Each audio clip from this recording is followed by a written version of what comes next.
What's up, guys? QHA3 Austin here, and welcome back to part 7 of Let's Play Sonic Mania Sonic and Tails playthrough.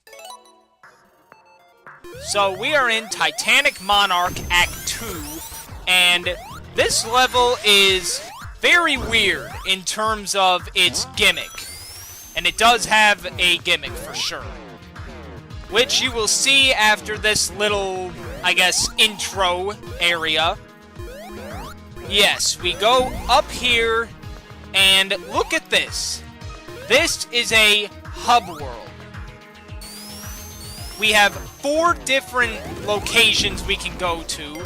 We chose lower right this time, but there are different places and different corners that you can go, and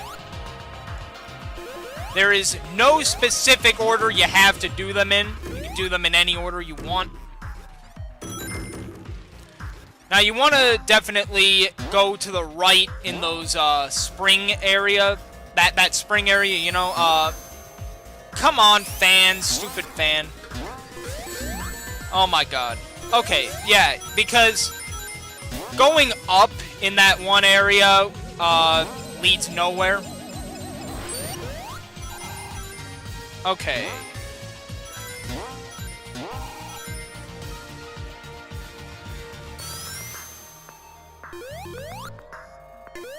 The background is like a combination of machinery, and it almost looks like a church with its stained glass windows. Very weird level. Very dark and futuristic design of this whole level.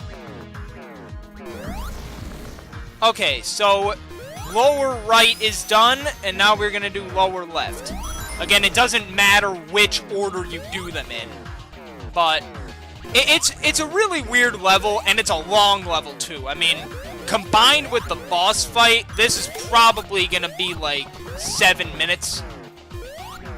That's why I saved this level for this part and didn't do it at the end of last part.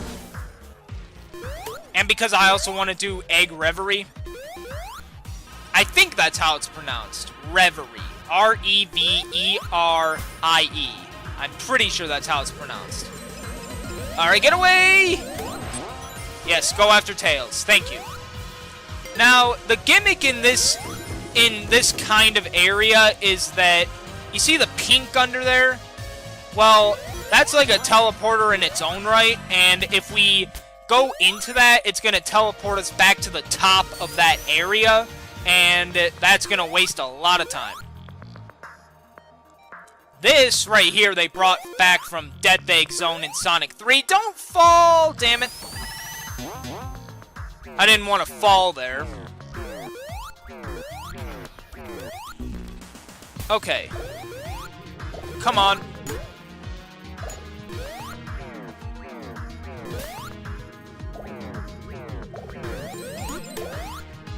They brought back the teddy bears from Scrap Brain. Oh, yeah, so... Hold on. No. Okay. We have to get on this thing and not get hit by the spikes.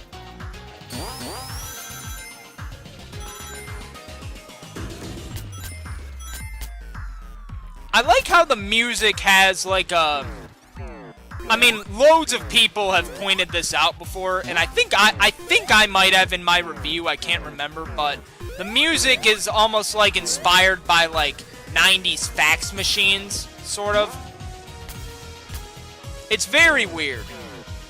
Like I said earlier, it's very, dark and futuristic at the same time. Alright, the lower left is done. Now we move on to the upper left. No! I thought that their balls were supposed to, yeah, their balls. I thought they were supposed to blow up when you killed them. Also, do not be in the way of those enemies when they become lit. Okay, this part is really tricky. Because if you are on the wrong edge of that platform, you're actually going to get crushed by the one that it passes by. It's really bullshit. I've had so many bullshit deaths in the past. But now I've learned how it works and it's not so bad. But when I first started playing this game, I was like, what kind of bullshit is this?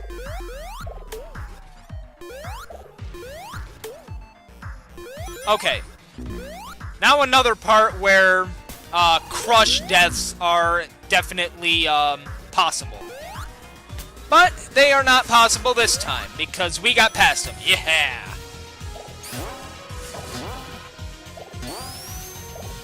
Anyway, so not much to talk about after I've basically described how the level works. Once we complete all 4 of the parts, like all 4 of the quadrants, then a portal will open up which will take us to the boss.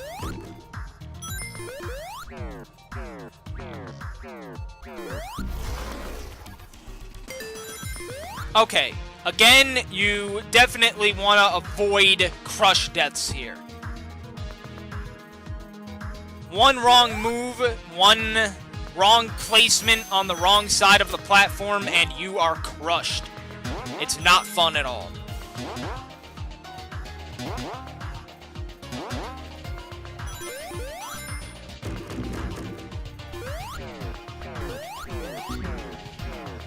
Again, this is another part where if we fall to the bottom, the pink will teleport us back.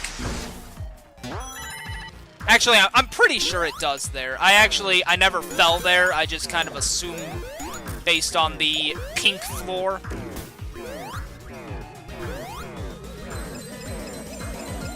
Come on, quick! Okay. Okay, so that's all 4 sections. Again, you can do them in any order, it doesn't matter. But now we are on the boss. This is the final boss. And the music here is kick-ass. I love the music.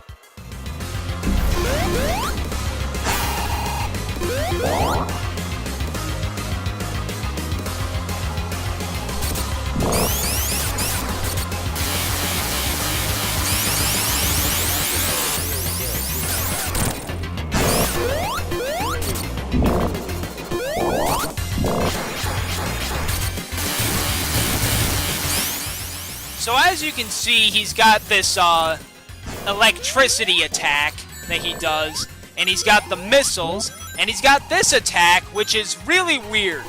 You can't avoid these hands. They're going to grab you, and they're going to teleport you. Nothing you can do about it. Each time, it'll bring you to one of the heavy, the hard-boiled heavies. This one is a heavy gunner, and you want to stay to one of the sides during that, because that's really the only way you can avoid what he drops. Now, as for Robotnik, every 4 hits, one of his arms will be cut off. And it'll start with the bottom left, I believe, and it'll go counter... it'll go counterclockwise, starting from the bottom left. And it's good that the bottom ones go first, because then you can actually get a hit in on him, like, without having to wait for the electricity to die down. Here's the heavy shinobi, and he's got this really weird contraption here that spins around, and if you stay in the middle, he won't hit you during this part, but then when he shoots these things out, you want to be on the opposite edge, and it'll just barely miss you. Just barely. Okay. Come on, Tails, you gotta help me here. Damn it. One more hit and the bottom right one will be gone. Good.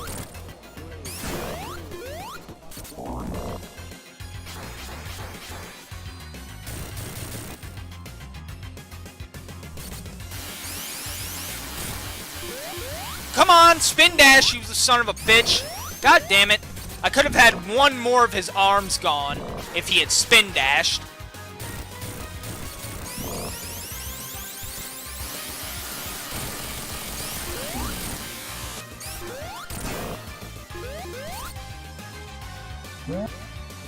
Okay, in my practice run, I had him by now, and I was not teleported to the Heavy Magician. What? Oh, ow. That sucks. So I actually didn't remember that one. I guess you have to, like, follow the cup or whatever. Okay, and he's done. That is the game.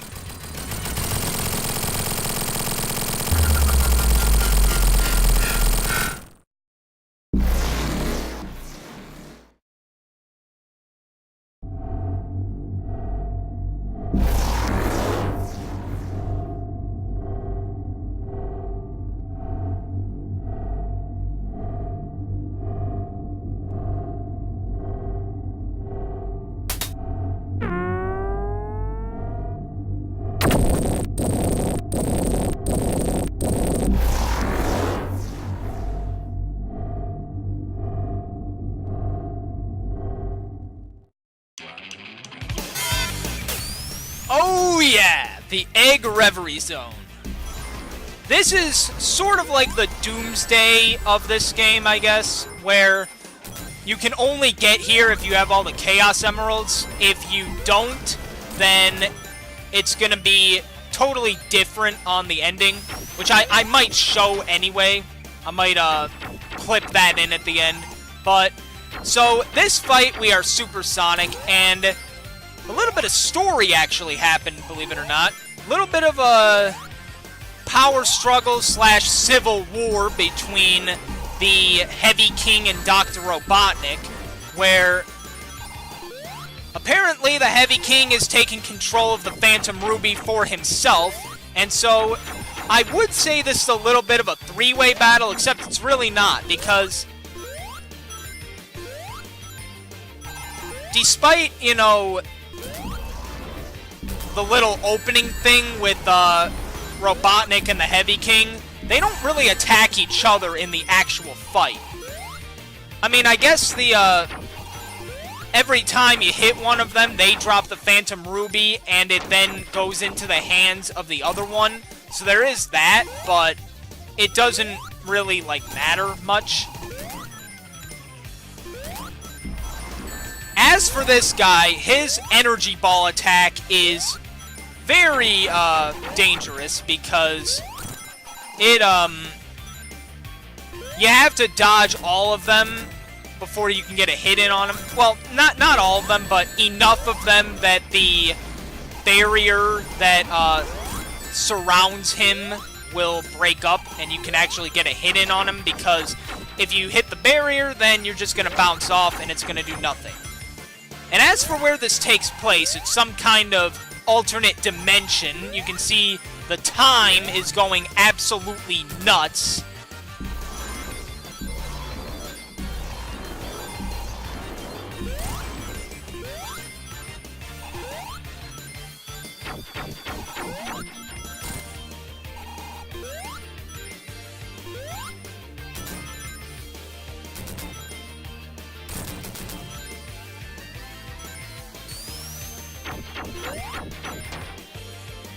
I really hate Robotnik's attack here, because his arms really push you away, like, really hard.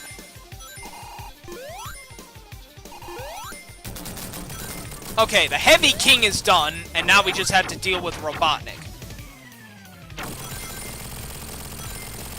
Okay, that is the fight.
I love that ending sequence. That's so cool. So, somehow, Little Planet was part of all of this, and I totally missed that in terms of the story, because I think there is a manual online or something, but I didn't read it, and I'm not too clear on the whole story of this game, to be honest.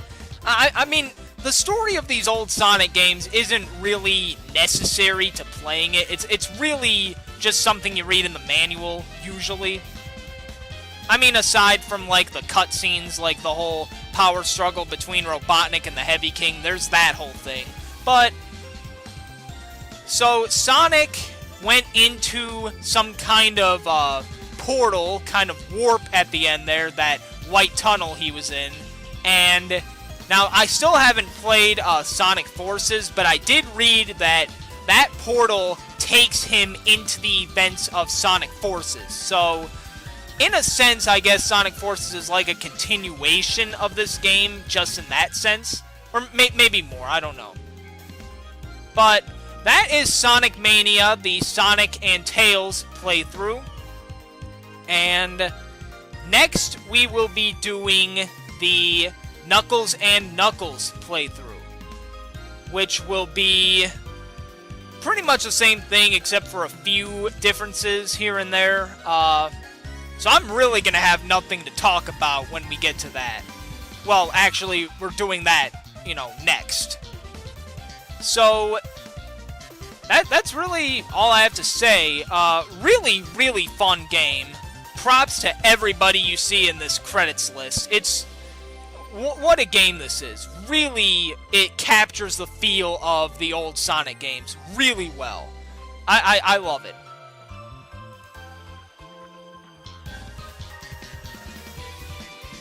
I mean, look at the art in the background. It looks so 1994, you know?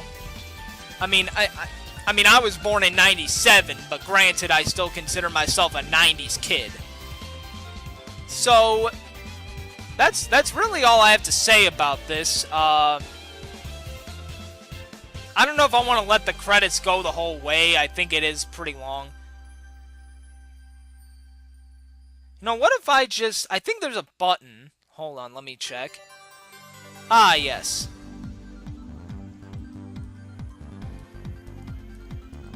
I'm tapping along to the music.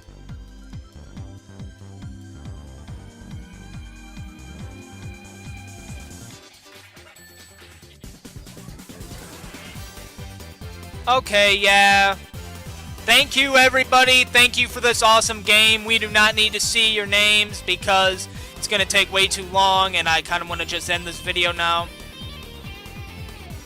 I want to get on to the Knuckles and Knuckles playthrough. Thank you, everybody. Yes, yes, thank you. Legal, finance, online, IT, I mean, not it. I don't know. All these people, thank you to all of them for making such a wonderful game. Such a throwback to the 90s and how things used to be. Okay, so...